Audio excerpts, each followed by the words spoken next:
Thanks, Dad.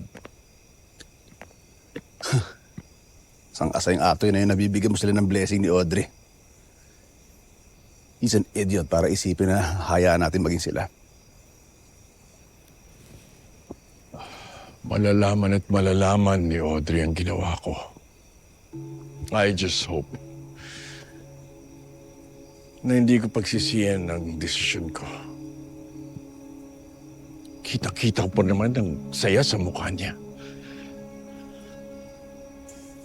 Namin ako magagawa, Dad. Hindi ko naman sinadya yung nangyari.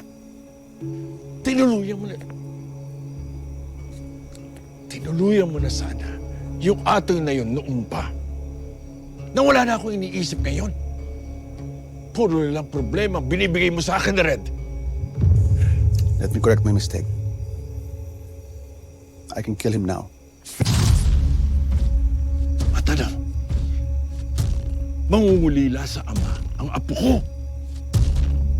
At hindi mo ba naiisip, kapag may nangyari kay Atoy, tayo ang unang pagbibintangan dahil pinalayo ko siya kay Audrey.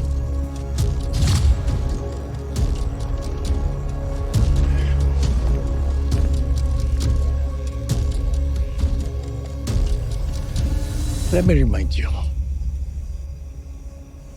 ipagdasal mo na hindi niya madiskubre ang ginawa mo sa tatay niya. Or better yet, paghandaan mo na ang araw na yun.